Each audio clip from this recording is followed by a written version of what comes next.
evening, afternoon, morning, Saturday morning for some of you. I don't know.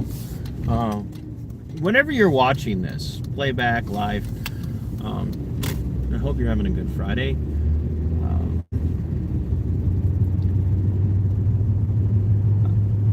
I'm in a weird place.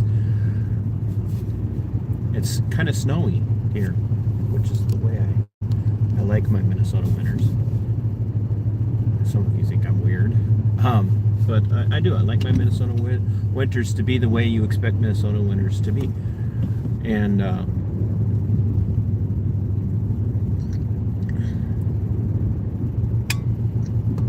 yeah. So welcome. I'm TC. This is MBRR Media, MBRR Pod, as some of you know it, Minnesota Black Robe Regiment podcast. Working on logo changes and stuff for MBRR Media. So be watching for that. I'm not good with clip art and Canva and all of that other stuff. So I'm looking for help if anybody wants to volunteer some time with that. Hey, Jugs. Wilburns, thank you. Yes, Squid Raid. Squid Raid should be incoming. Big shout out to the Angry Vet, Tav, from here on YouTube for being a show producer. He's come in at top level like that. Thank you for being here, Georgie. And also a big shout out to iMav from Subscribestar. Hey Chris, if you haven't if you want to support what I do, if you want to support my content, if you want to assuage my fears that Jugs is going to get mad at me, but he knows I've been struggling with this, and so does Georgie, and so does Squid. They know I'm struggling with what I do and why I do it. So if you want to assuage my fears and you haven't done so yet, subscribe to the channel. I would really appreciate that. And if you want to go the next step and become a channel member, I would be very thankful for that support as well. I'm thankful for all the subscribers. I'm thankful for all the views. I want everybody to understand that. And now I want you to get your asses over to Squid Pro Quo and to the Wilburns mods and share your links.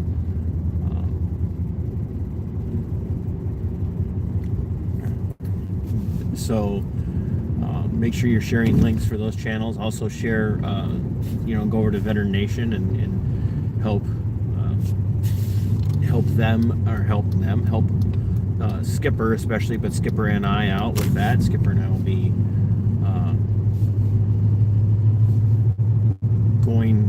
going live at least once, maybe twice this weekend. It depends on what we've got going on for potential guests to conversate with. And so, yeah, check out Veteran Nation. Make sure you're subscribed there. Check out the Wilburns. Check out Squid Pro Quo. And throw them some love and tell them that I sent you if you're one of my regular channel viewers or members.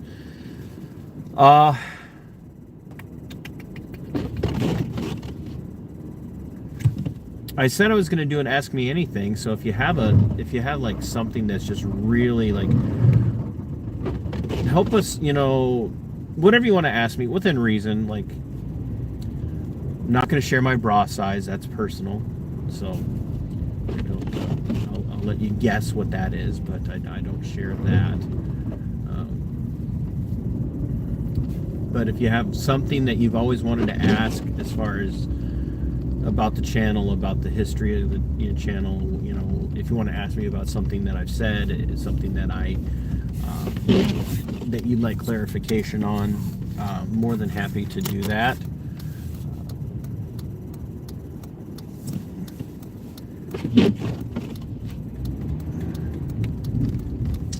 Let's see. And I was also going to talk a little bit about Midwestern humor. Yes. I'm actually... Skipper thinks he's the funny guy over there. on Veteran Nation, especially on Veteran Nation Live. But he's not. I'm actually the real comedian. Skipper's just full of like dad jokes and puns. And I'm not saying he's not funny if that's your thing. I mean, if that's your thing, I'm sure Skipper's funny. And yes, you can all tell him I said this. It's funny and yes, Skipper is funny and creepy. Yes, they're interchangeable, especially as it relates to Skipper. Do you want to come on my channel and tell me what you're working on? You need more people watching and getting the word out. Sure, yes, if we can do it like as a weekend stream or like record it on a weekend and you can put it out, like midweek if that's what you prefer. I go to bed between 8 and 8:30 now because I get up. I'm getting up increasingly earlier every morning now. So midweek this week I started getting up at 4:20 instead of 4:30. So I think on Monday I'm pushing that out to 4:15 so that I can spend even more time on the morning workouts, which are predominantly cardio, because I basically do. Hey Brick, hey Jen, thanks for being here. Chris Milky, Skipper is my friend Mike Arthur, who is the founder of Veteran Nation on YouTube, and we do a show together at least twice a month, if not more often, on the weekends now, called Veteran Nation Live, where we talk about issues that are related specifically to vets and active duty military and their life stories and their needs. Most often when I'm on with Skipper, we are either talking to other veterans about veterans issues in particular, or we're talking about world events and how it plays out. So I think everybody's forgotten how to drive in the winter here in Minnesota, by the way. So yeah, where was I? Yeah, Squid. So I'd love to come on with you sometime. I'm shocked at your growth and Georgie's growth, by the way. That's just like, I've never seen two channels explode and grow as fast as yours. I mean, there are others, I'm sure, but in the realm of people I would consider friends and allies,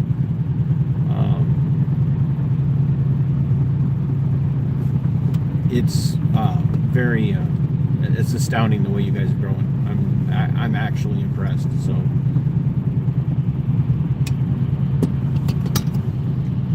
but I was Georgie's first channel member, so I am the godfather of that. So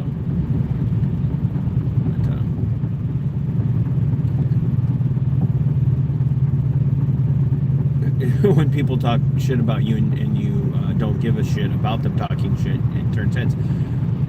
Well, yeah, and that's kind of a little bit of what's been. Oh, hey, everybody say hi to Pam. I've been working on Pam's story now for a couple of months, and we've got even more coming out for that. So, hey, Paul, good to see you.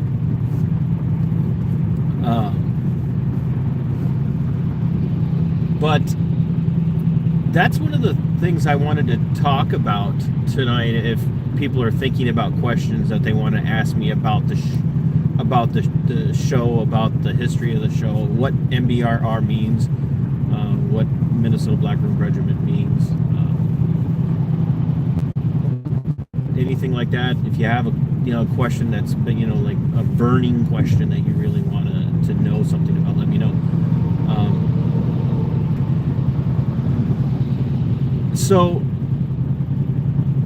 when I started this endeavor on April 25th of 2000,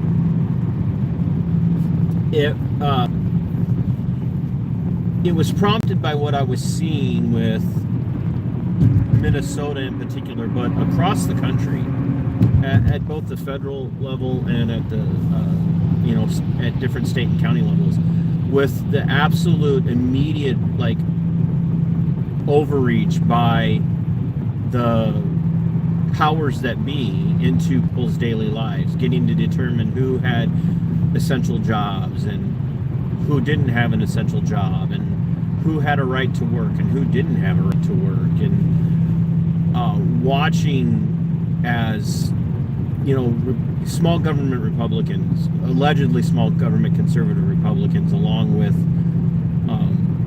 Democrats, and, you know, supposedly fiscally and economically wise Donald Trump, all like making terrible decisions due to the COOF, which is the word I used for the name of that particular thing that was happening in 2020.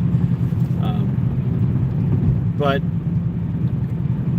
so I started the channel, and I immediately went into calling people out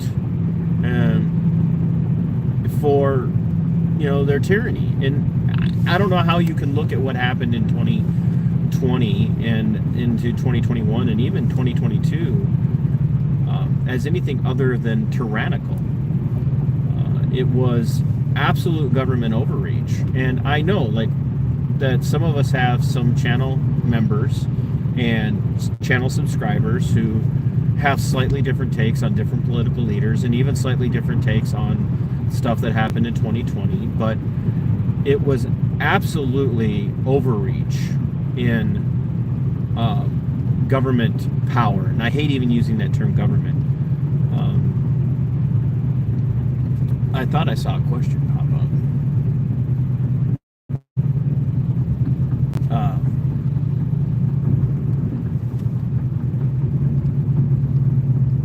I should book reviews. I don't think you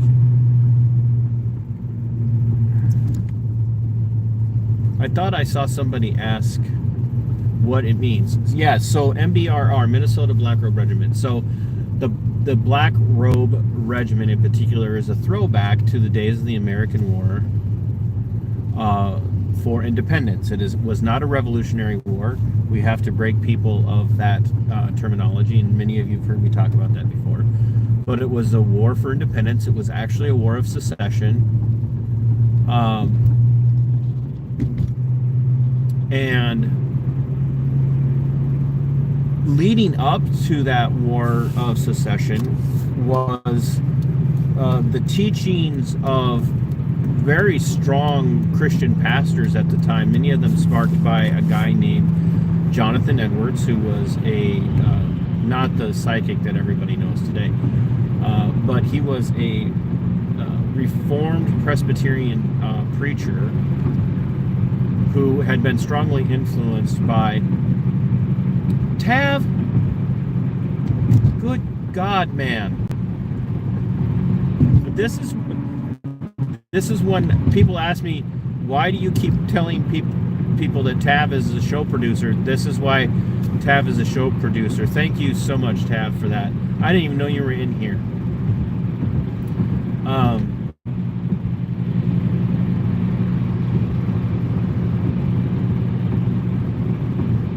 So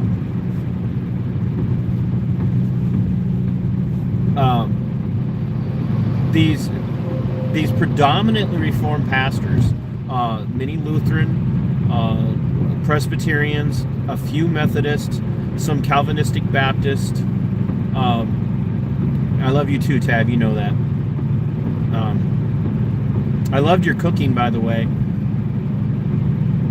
You're all right for Coast Guard cook, but many of these pastors were actually preaching for separation from England, because England had become not just an empire, but King George and Parliament had become tyrannical. And they were preaching that the Bible allows, not only allows, but actually teaches that Christians have a duty to resist tyranny, which flies in the face of what so many Christians have been raised with today, that you have a duty to submit to your governing authorities no matter what. And so And a lot of them leaned on two people. They leaned on John Locke, and you will hear me make references to Lockean philosophy. They lean on John Locke for the understanding of natural rights. Locke summed up natural rights in a way that no other philosopher ever really had in the Western world. And they also leaned on the teaching of a man named Samuel Rutherford. Samuel Rutherford was a Scottish Presbyterian minister who wrote a book, and some of you heard me refer to this the other day, called Lex Rex. Now, that's the full name of it was Lex Rex, the Law and the Prince. And Lex Rex means law and king. And prior to the writing of Lex Rex, the Latin phrase Rex Lex was very common, very predominant in continental Europe and in Great Britain and throughout the Empire of Great Britain. Whereas the king was the law. Whatever the king said was law, and you had to bend the knee to that. Rutherford came along and said, through his writings in studying scripture, he said, no, the law is king. The law is over the king, and even the king is obligated to be obedient to the law, because the law comes from, in Rutherford's case, obviously as a Presbyterian Reformed Scottish theologian and pastor, he said the law comes from God, and therefore the king cannot write his own law. The king has to be subservient to the law of God. And that made him very unpopular. And it was his teaching that really worked to inspire ultimately John Locke and others, who then took John Locke's writings and Rutherford's writings and a lot of the writings of Aristotle, and they applied these writings to what was happening in the colonies leading up to 1776. And they were preaching, it's time for us to separate. It's time for us to, even if it comes to war, it is time for us to launch upon this endeavor to become an independent republic. And they knew that that's what they were aiming at. They, well before the Declaration of Independence, well before the writing of the Constitution, these theologians were teaching this to their people. And in particular, there was one, Muhlenberg. He was actually a German Lutheran, and he stood up one Sunday and said, and this was written down. They used to transcribe. They had scribes that would sit in the church and write down the pastor's teaching. Every time the pastor would preach, they had people that would actually write down his sermons, as well as having his own sermon outlines and notes.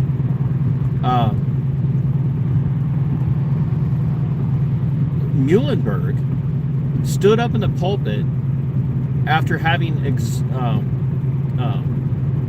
exhorted his congregation to hear out members of the community who were talking about it's time to separate from Great Britain, from the empire.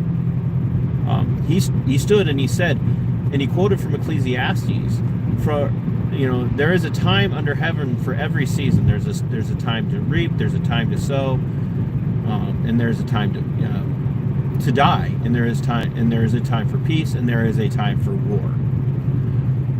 And that is when he stepped out from his pulpit, and he was wearing black robes, because back then every preacher wore robes. And they he dropped his robes, and underneath his robes was the uniform of a commissioned Continental Army officer. And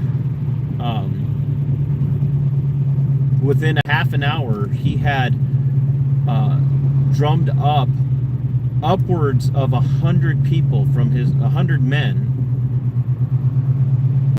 from his congregation to join him in the Continental Army. That was miraculous, if you understand that at the time there were only 3% of the colonists, only 3% of the colonials were actually on board with separating from Great Britain.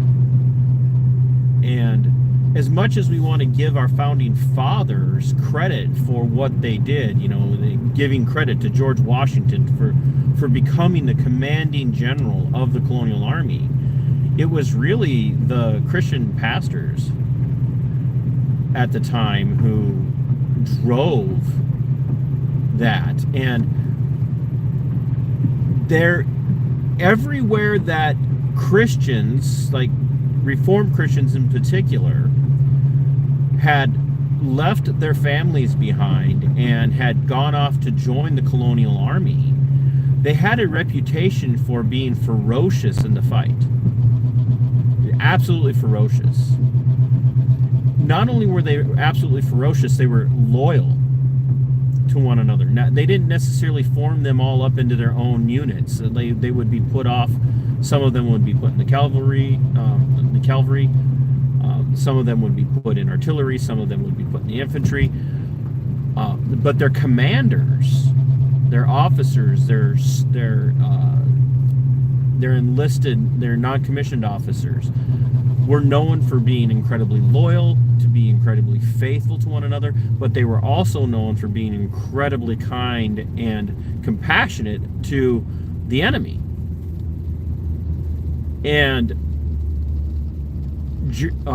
the German Hessians that were mercenaries for the English, as well as the English commanders themselves, got to the point where they dreaded coming into conflict with those damned black robe regiments. And it was so bad that word reached King George that the war, they're Great Britain, they're not going to lose, but that this was a fight. This was an absolute fight. And at one point, King George is noted to have said, "I am tired of this damned Presbyterian war." And so the strong Reformed Calvinistic influence of sound teaching about the duty of Christians to resist tyranny gave rise to this republic. Now, today, we have churches of all ilk, conservative churches, left-leaning churches, you name it. They all have these very, very faulty teachings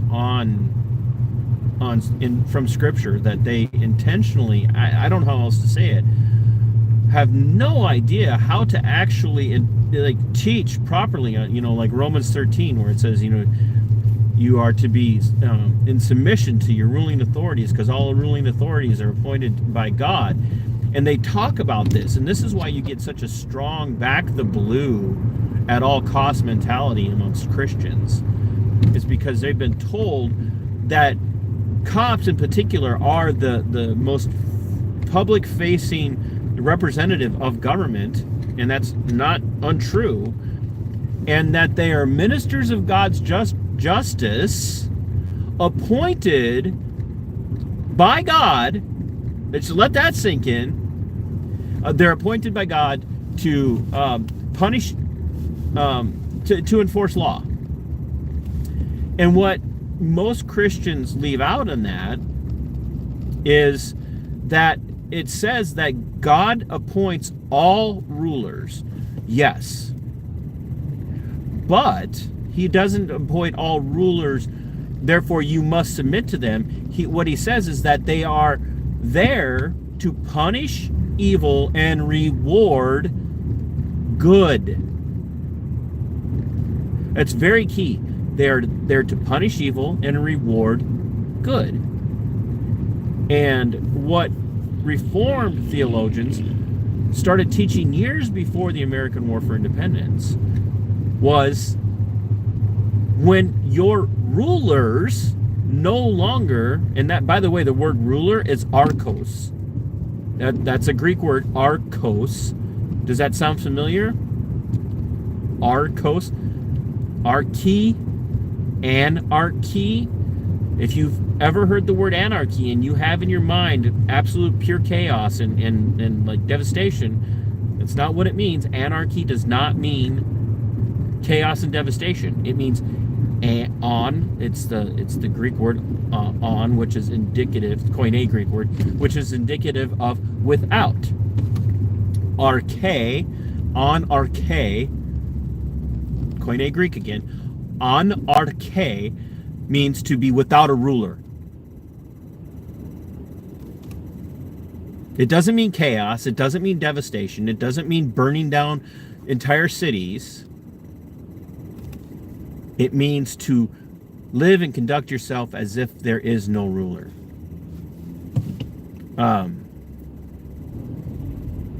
Thank you for tuning in, Lou. I know it's late there for you, so thank you very much. It's much appreciated. So many churches today do teach that like you hear it all the time. If you don't break the law, you've got nothing to fear. Well, we know better than that, right? And what better place was that shown to us than in 2020, where churches were being shut down in the United States, folks. I don't know if anybody understands this. Cops were shutting down churches. Cops, your blue heroes were shutting down churches.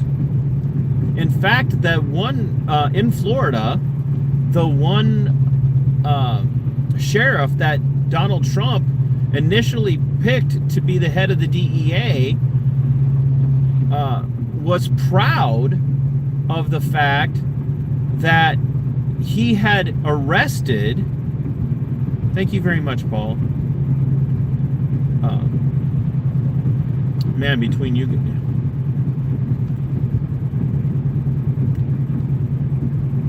I can't remember the sheriff's name right now. Chad something. Is it Conister? Chad Conister. Chad Conister in Florida during his county's lockdown, even though he had no right to do it. And I don't care for the guy he arrested. Rodney Howard Brown, to me, is a charlatan. I don't like him. I don't like his theology. I don't like his. I don't like the things that he teaches. I don't believe he teaches true Christian doctrine. But he had a right, according to the natural rights of man, to practice his religion as it's delineated in the First Amendment. And they shut his church down, and he refused to close it. He refused to close it. And they arrested him for that. There were churches in Mississippi and Alabama, of all places. You don't get much more like southern rural Christian than that. Black Christian and white Christian, you name it. You don't get any more countrified Christian church-going people than Mississippi and Alabama. And police were ticketing and arresting people for meeting in the church parking lot in their cars. Cops, your heroes.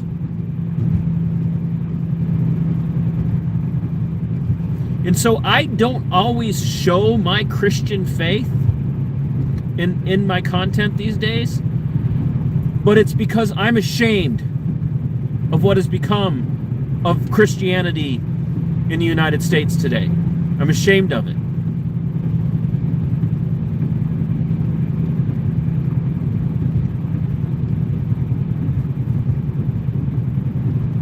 I'm absolutely ashamed of it. And I'm ashamed to say that I was going to a church that chose from a Reformed background, from a very strong Reformed background. The teaching is so solid, but yet when Governor Walz ordered churches to be closed, they closed.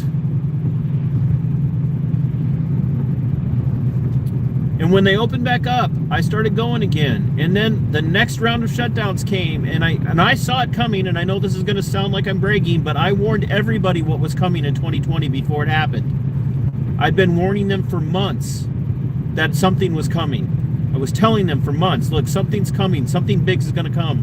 And then in February, I said, folks, they're about ready to change our country. You do not understand. I'm telling former deputies that I worked with, people that I worked with, I'm like, guys, you don't understand. There's something coming. You are not going to believe what's, like, there is going to be so much. And then I started to, not predict, like, you know, some of my mystic friends, but I started to give, you know, educated predictions, forecasts of exactly what was going to happen.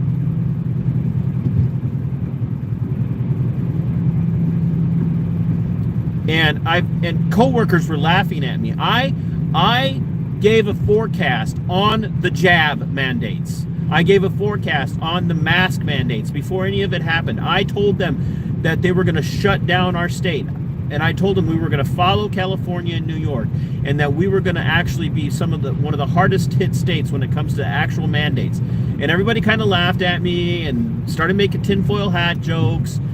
And 6 weeks in, I had fellow deputies coming up to me going, how in the blue blazes did you know? I said, because I don't spend my time with my nose buried into a fucking football game. No offense. If you like football, God bless you. But I hope you have as much time to go and pay attention to your local city councils and what's happening with your local law enforcement, and getting to know your council members and your mayors and who your legislator is and who your county board members are. If you can spend 3 hours on Sunday watching your favorite football team, I think you can afford an hour a week minimum studying what's going on in your town.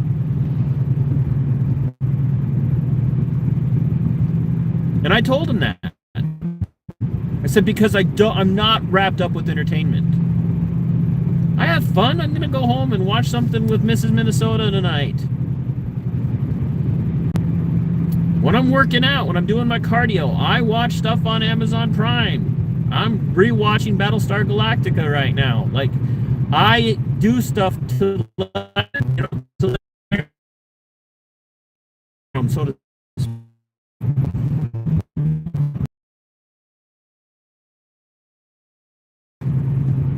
but I don't let that stuff consume me, because I understand, and I know so many of you watching also understand this. These other things, entertainment's just that. But it's also a distraction to so many people, and I can't let it be a distraction. I've got grandbabies, goddammit. Like, I don't want them to live in an oppressive, tyrannical, statist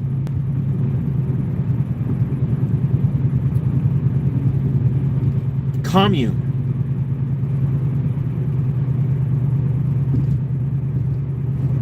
I don't want them to grow up and live in a place where you're only allowed to go within a 15-mile radius of your home. 15-minute radius of your home.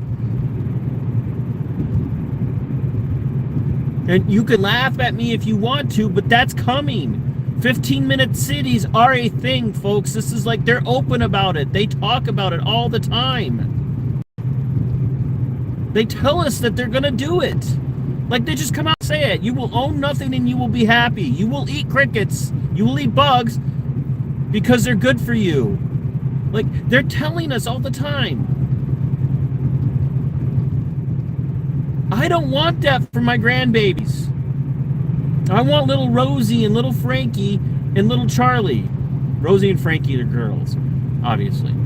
I want Florence Rose and Frankie Irene and Charles Augustus, I want them to grow up in a republic full of liberty and freedom, free of oppression.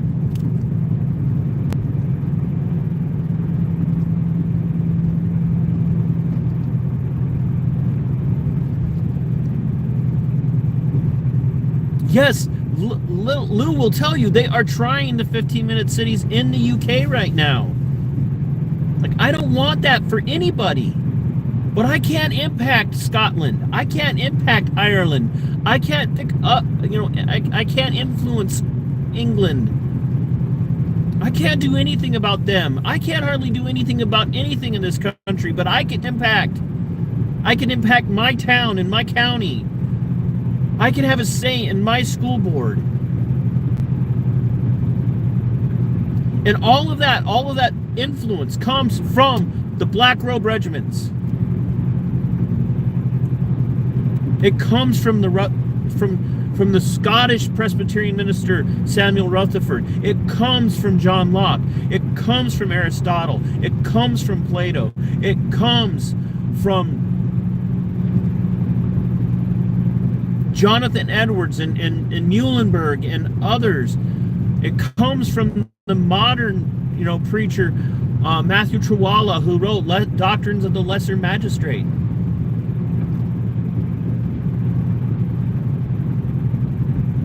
Like, these are the things that consume my mind, and so, like, people are like, you're serious. I'm like, I got a funny side.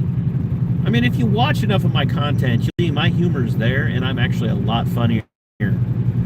I'm a lot funnier than Skipper. Skipper does not want to admit that, but I am.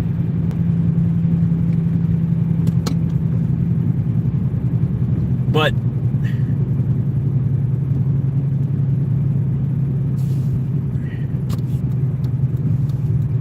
no, look, hey Tab, if anybody in this conversation is funny looking, I'm pretty sure it's not me when you're around. But anyway, and when Skipper's in it, everybody's out of the running for funniest looking. But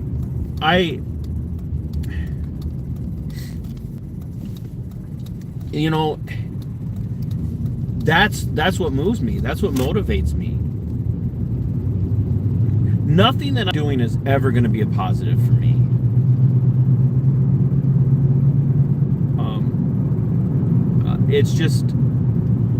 It's what it is. I've already lost everything. Like, if you haven't watched my story about what was actually done to me by the sheriff that I worked for,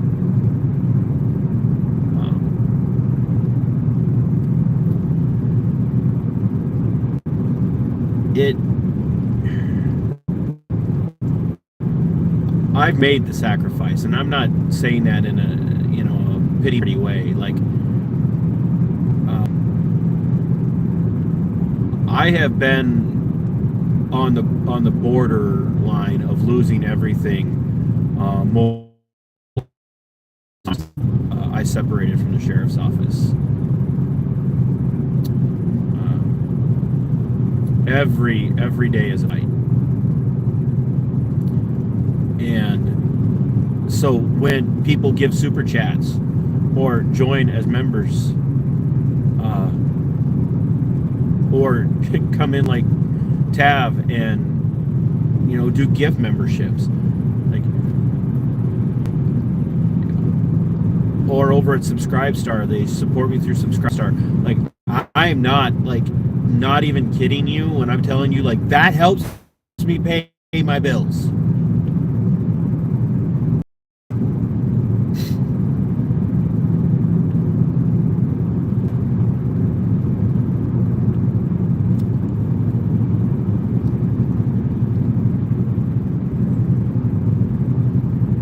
And it's why I love to see Skipper's channel doing so well, and Georgie's channel, the Wilburns, doing so well, and to see that Squid's channel is just exploding. I love that for you guys. And when you hear me talk about the frustration of why I keep doing it, I'm not like, I know I'm never gonna have like even yes.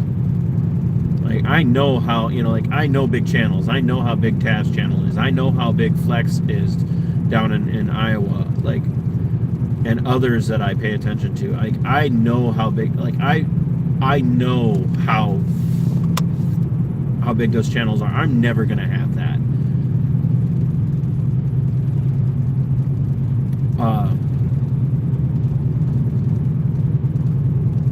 And I said earlier in the conversation that many of you saw, like I don't do what I do. I don't make content, and I know none of you do. I don't make content because I'm trying to generate income. I make content because I want to generate change. I want to make a difference. I want to, when I say I want to take our country back to its roots, like there's a lot of stuff that we've done wrong as a country. Like don't get me wrong, there are things I don't want us to repeat. But there were some things that we did really, really, really well. There are some things that like we did really well.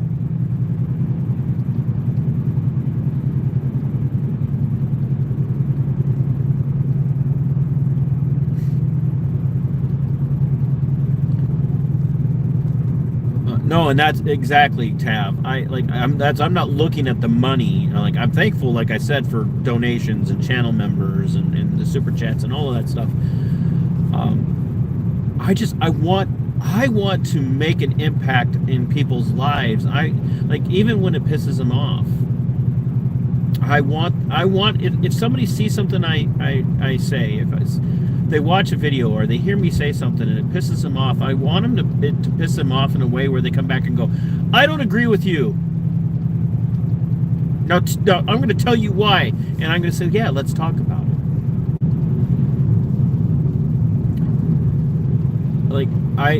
That's the kind of impact I want to have. That's what I want to do with my channel, and there again, it goes back to what I know about the history of our country and how we ended up coming to a place where we were willing to fight a war to break from the largest empire that had ever been on the face of the earth. The 13 tiny little colonies with 3% of their people rose up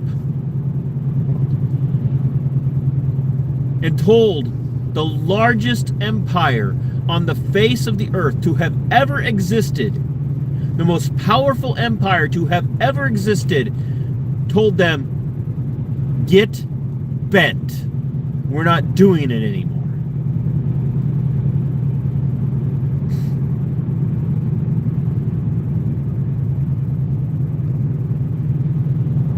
And I want to inspire people to stand up and look at our government and say, look, no, you fucking work for us. We don't want it to come to anything other than you remembering that you work for us, you serve us, you are every single person that holds a position in government. And most of you know I prefer to say the state.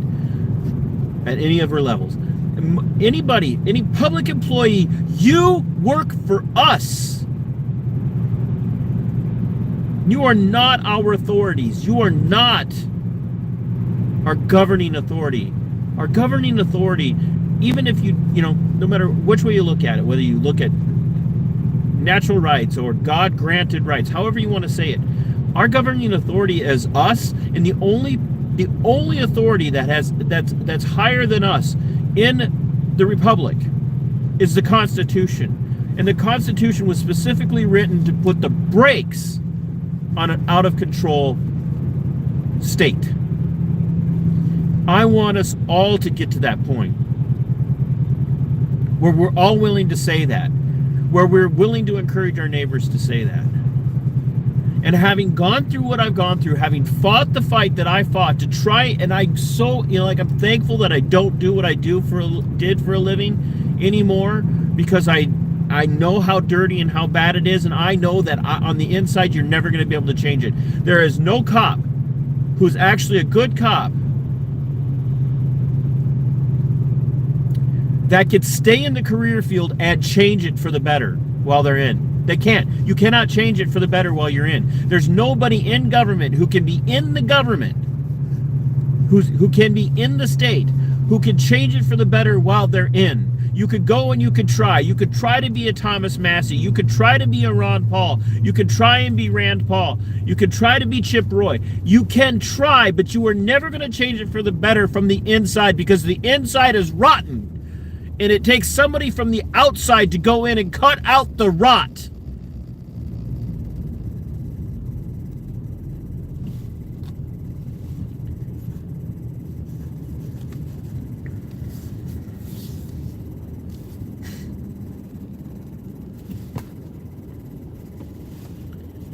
And now I owe Pam. She asked the question and I saw it, and it's been in my mind. How do I choose to the stories or the people that I'm going to cover? One, Pam can attest to this. I ask a lot of damn questions. I never take anybody's word for anything. I ask and I ask and I ask and I ask and I ask over and over and over again what really happened, what really is going on. What, like Pam will tell you, I'm like, how much criminal history do you have? How many law enforcement run-ins have you had in your life? How many times you run afoul of your city? So I ask a lot of questions.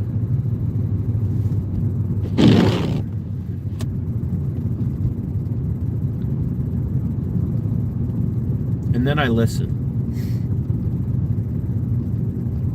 I listen to every single person.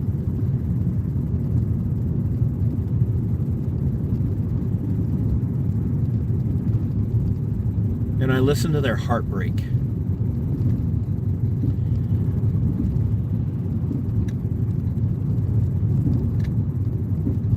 One of the first stories that I told as my channel was gaining some traction was of a woman named Lisa Hansen from the little city of Albert Lea, Minnesota, who, when Governor Walz ordered all the businesses to shut down the first time in Minnesota, Lisa was a dutiful, compliant citizen.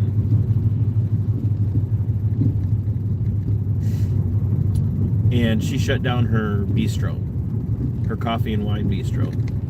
They serve food.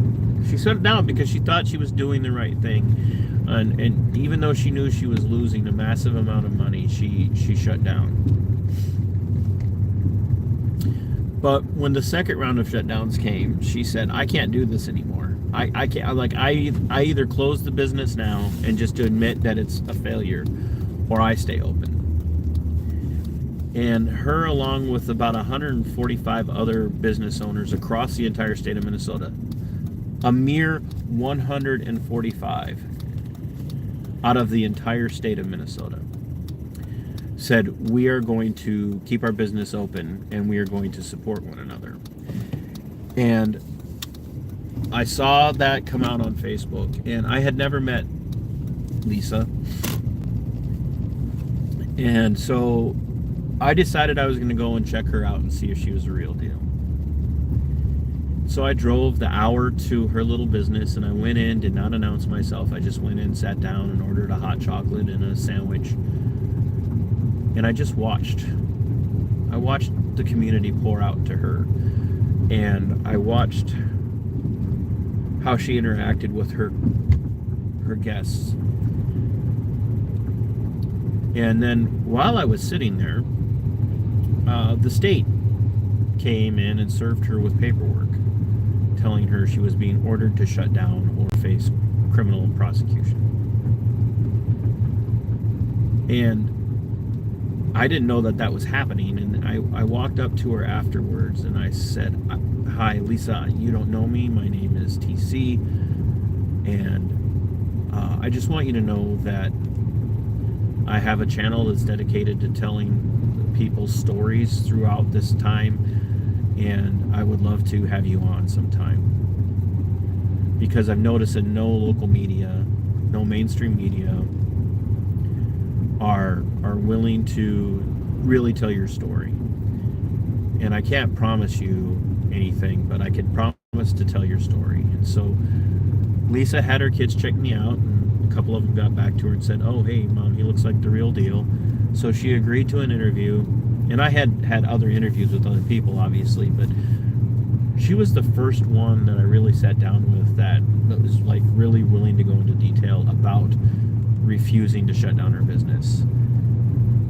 And Lisa and I and her husband Vern, we became very close. Barely a week goes by where Lisa and I aren't talking to one another and sharing concerns. Are you that stupid? Dude, that was a freaking ambulance going by, and I pull over and you pass me while the ambulance is passing me. Good God, people. This is why we can't have nice things. Seriously.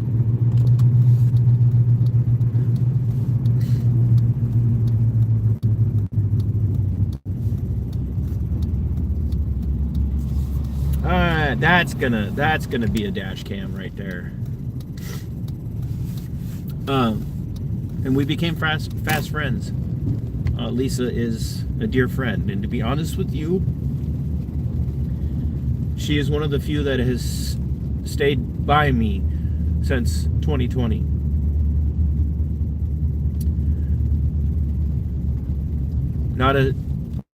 To be honest, I got a lot of people who say they're my friends from 2020, especially former coworkers. But they don't care. And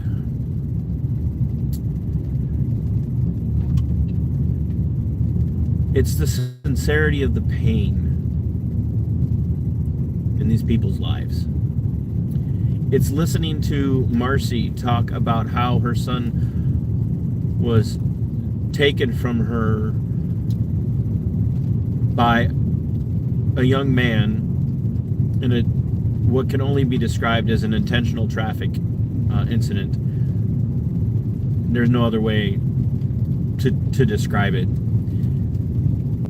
Then not getting justice because he's connected to the county attorney of Wabasha County, Matthew Stinson, and who is connected to this kid's family, who is connected to all these other mover and shaker families in Wabasha County. It's listening to Pam and what she has been through with Wabasha County, and any number of person, every story, like Chase Johnston, who I met while I was a deputy in the detention center, and how Chase and I reconnected after I left my career. And one of the first things that Chase said to me was, "You were always one of the decent ones. You were always one of the good ones. You didn't treat us like shit. Like you thought you were better than us."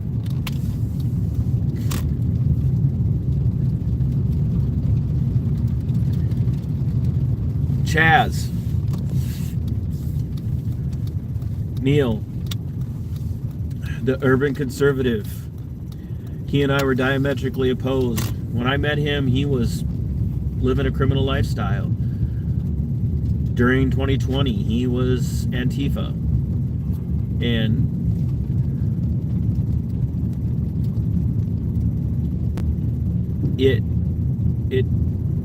something happened, a switch flipped in him, and he isn't that guy anymore. He's a patriot.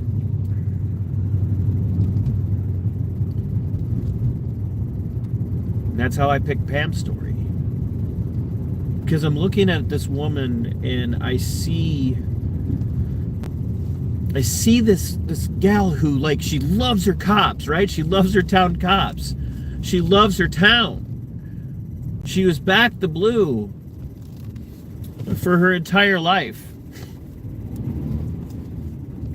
And then her county social workers show up with cops to take her business away from her over what proved to be false allegations, leaving her with no recourse, no income, no nothing, and being stonewalled at every turn. So Pam, I picked the stories because they touched my heart, because I'm seeing a system that's broken. I'm seeing a system that's corrupt. I'm seeing a system that is supposed to exist to serve us. I'm seeing a system that's supposed to be our servant. They're full of our servants, full of people who are meant to be there to do what we need done when we need it done for our good and for our betterment, continuously, time after time after time after time after time, targeting the easiest and the weakest amongst us, isolating the people with a voice, shutting them down, throwing them in prison, taking away from them their freedom because they dared to record in a post office, or they dared to record their VA doctor's appointment. These are the stories that I tell because they matter to me, because they're the ones that the media is never going to tell you about. Sure, they're going to tell you about George Floyd, who didn't deserve to die the way he died, by the way. Criminal or not, he didn't deserve to die the way he died. They're going to tell you about George Floyd because that stokes the flames of division, and I am tired of the flames of division being stoked. If there are to be any flames of division stoked, it should be between us, all the people, and the state. You want outrage, be outraged at what the state is doing to you. Be outraged at the fact that the state is trying to divide you from your neighbor because your neighbor has a different skin color than you, or worships differently than you worship, or is completely in a separate type of religion from you. Be mad at the state because the state wants you to be afraid of Muslims. Be mad at the state because the state wants you to be afraid of patriots. Be mad at the state because the state wants you to be afraid of the person who's transgender or gay. Or they want the gays to be mad at the Christians, and on and on and on. Wake up!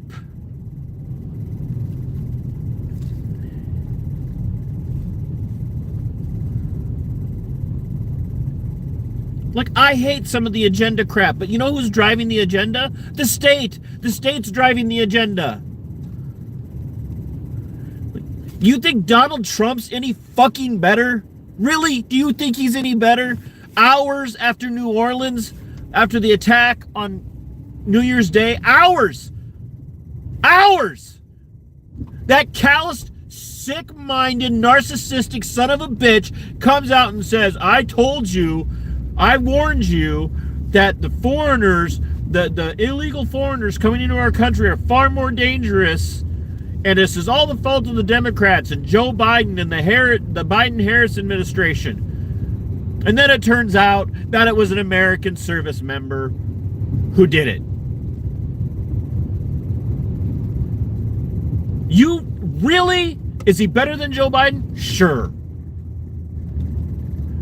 But that's like saying testicular cancer is better than a brain tumor.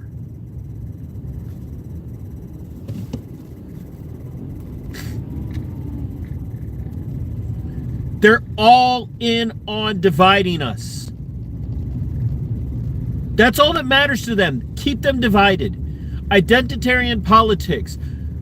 Oh, they're going to replace all the white people. What? Does it matter?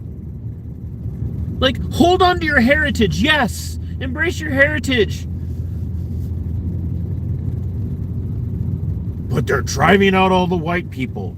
They're trying to destroy Christianity. You want to know who's destroying Christianity the most? Christians.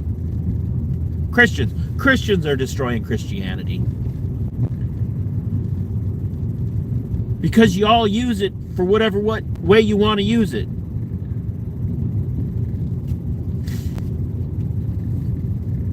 And we allow ourselves to be divided. We allow ourselves to look over at our trans neighbor, because maybe I'm a little bit more conservative and Christian, and go, you're an abomination. And then the trans guy goes, you're a hateful bigot Nazi. And then where are we? Are we talking at that point? Nope, we're just throwing barbs at each other. That's all. We're just throwing barbs at one another. And those are the stories that I want to tell, are the people who are just tired of being targeted, tired of being divided. And they wake up, and sometimes they have to suffer. Like, I'm never going to get justice for what was done to me.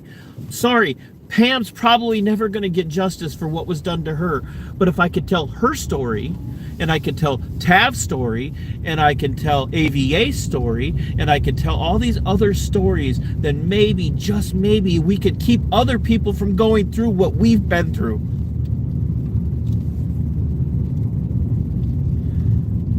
But no, so many people want to be entertained. They just forget about what happened in 2020. They want to forget about what happened over the last 4 years. They just want cheap eggs, cheap food, football, basketball, porn, and their favorite TV show. Just don't mess with my comfort. Don't mess with my life.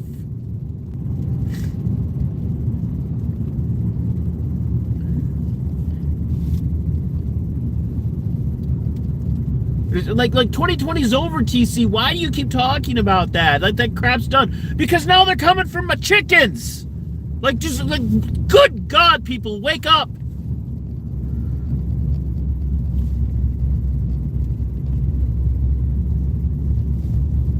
You can't hardly open up the news anymore. You can't turn on the news anymore. It's like avian flu is racing across the country, killing thousands of birds. Backyard flocks and private and egg farms and chicken farm, poultry farms are all being racked with this. And now eggs are like, in my small, like they're like up to $8 a dozen. And I'm just over here going, hey, I got some eggs. I'll sell them to you for $3. Or, you know what? I'll probably just give them to you. And I don't care if you're gay or straight. I don't care if you're black or white, native or non-native. I don't care if you're Asian, Pacific Islander, or just a regular old Asian. I don't care if you're from England. I don't care where you're from. I don't care where your family came from. I don't care, what you identify as. If you want some eggs, I might just give them to you.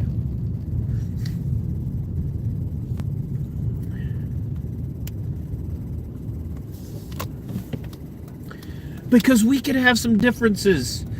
I might be able to sit down with the trans person and go, you know what? I don't agree with how you live. I don't think it's really ultimately the best thing for your mental health and your well-being. I really don't. But I don't hate you. And I'm not your enemy.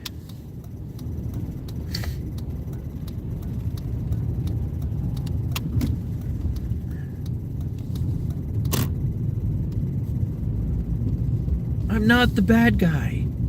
And you're not the bad guy. The bad guy are the people in the government, the public servants who are constantly, the political power brokers constantly telling us we have to be at each other's throats. That's why my channel exists. That's why I do what I do.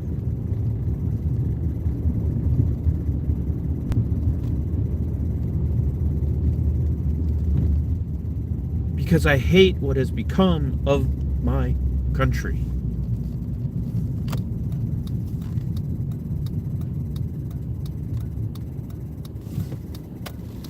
And you should too.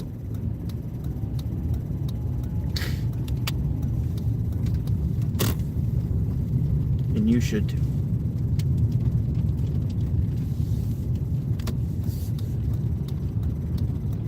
But they proved in 2020 that they can keep us divided and they can get us to submit to them over anything.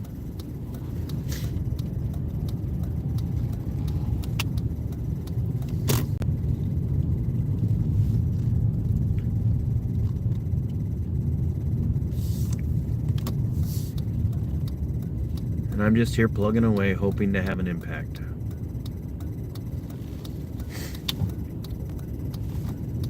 Because I care about you guys and I care about my neighbors, even if they hate me. And I've lost a lot of people. I just lost Another one today that I met in 2020. She told me, "You've changed." I'm like, I haven't changed.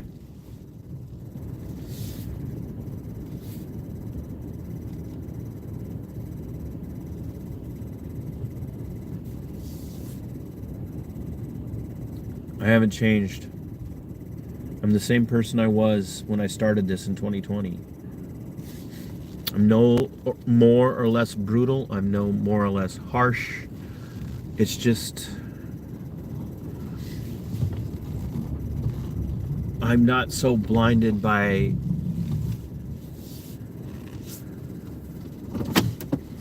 I'm not so blinded by allegiance to a political figure that I'm so completely invested in that political figure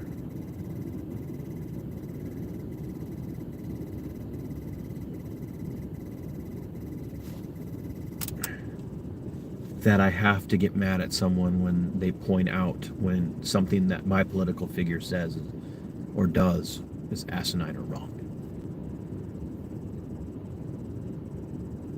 See, everybody loves me when I'm saying the things they want me to say. Everybody loves me when they think or perceive that I'm 100% on their side.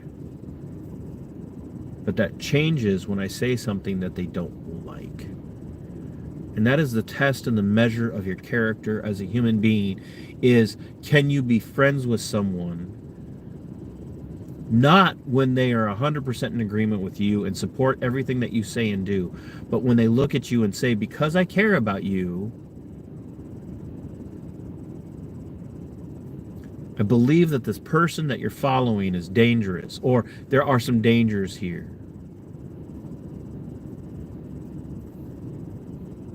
That's the measure of character in a person. And sadly, the vast majority of people in the United States have no measure of character that will even show up.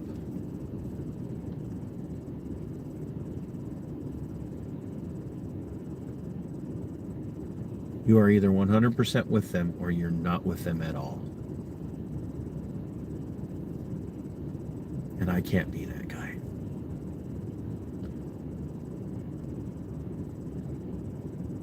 And rest assured, I never will tell you what's on my mind.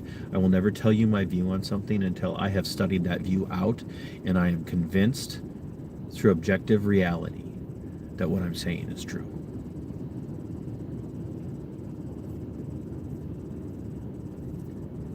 Everybody's entitled to their opinion, but not everyone's entitled to their own truth.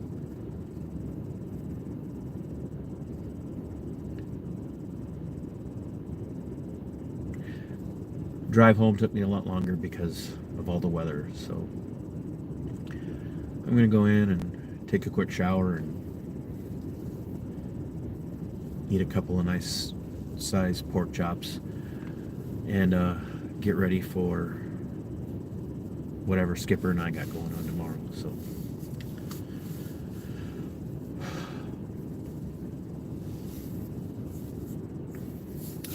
thank you guys. And not just thanks to Tav. Tav gets his shout out for being a show producer for the things that he does, but thank you to all of you that have tuned in and stayed through. And stick around. It means the world to me. I don't know what tomorrow holds.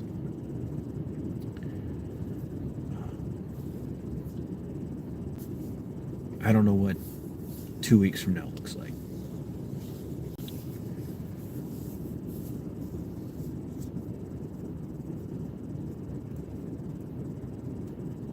But I know that I don't want to turn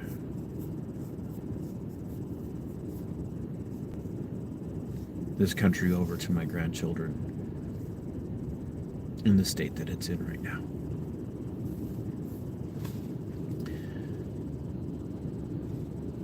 Because I want them to be able to say and understand what it means to fight for your freedom. It is yours. To fight for your liberty, it belongs to you. And sic semper. Tyrannus.